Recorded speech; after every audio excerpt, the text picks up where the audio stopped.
Kem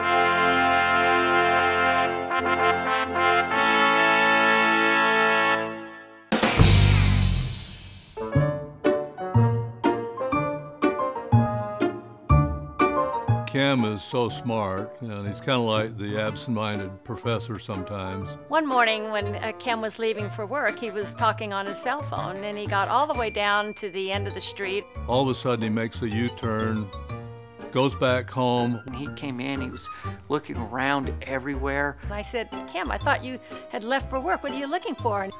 And he was on the phone. He said, I can't find my phone anywhere. And I said, well, you're talking on it. You're losing it. He just laughed and said, oh, no.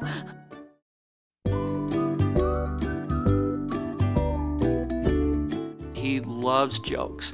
And the thing he loves about jokes, or the thing that he loves more than jokes, is him telling the jokes. But he's one of those people who can very seldom get to the punchline of the story without starting to laugh so hard that you miss the punchline. And the best part isn't the punchline, but is his reaction to the punchline. And everybody has to yell, what?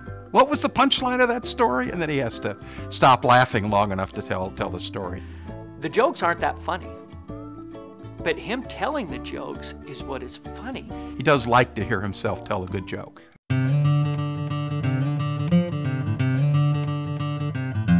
But the story I like best is when Kem's a cowboy and he loves to ride his horses, and he has a great place up in Midway, Utah.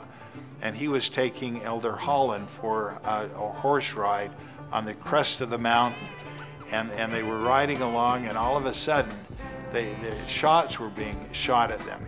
And he saw a little dust kick up in front of him, and then another little piece of dust, and turned around, and he said, I think someone's shooting at us. Elder Holland said you could see these bullets hitting the ground and hitting the trees. I mean, they were really being shot at. And they looked off in the distance, and sure enough, down in one of these homes, there was this little old lady out there with a rifle shooting at them.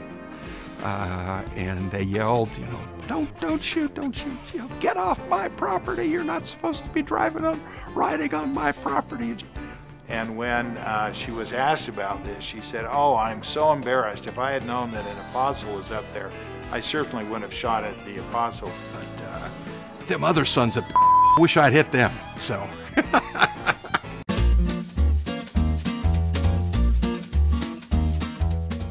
You know, one of the things I never noticed until recently was Kem is blonde. You ever notice that? He's blonde. I was reminded of this story. It kind of came back when kind of noticing he was blonde. But when he grew up, one of his brothers, they decided they were going to try to make some money in the summer. So he went around and asked some of the neighboring farmers if there's anything they could do to earn a little money.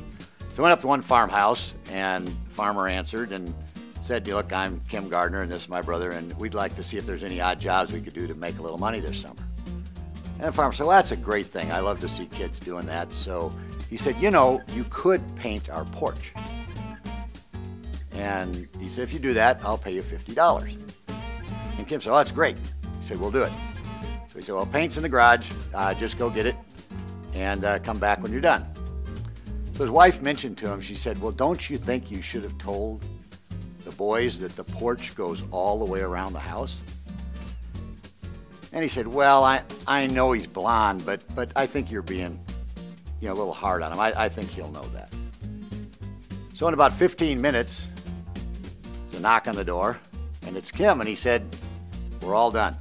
The farmer was amazed. He couldn't believe they were done this quick.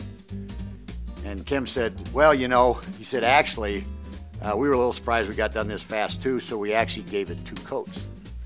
The farmer said, well, that is great. That's great. So he said, here's your $50, here's another $50 as a tip.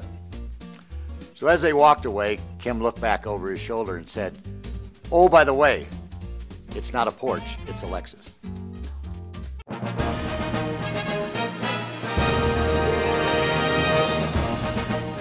I remember the first night I met him, I thought, what a cocky guy. I think everybody knows that Kem has a very short attention span. And so we were sitting in our executive committee meeting, and we were talking about important business, and his phone rings. And instead of doing what most people do and silencing it, not answering, he answers the phone right during the meeting. He has not learned restraint about cell phone usage. He's very, I think he was a fairly late adopter, but he has not yet developed the discipline to turn the phone off. He's so funny. He doesn't care what's going on. That's Kem.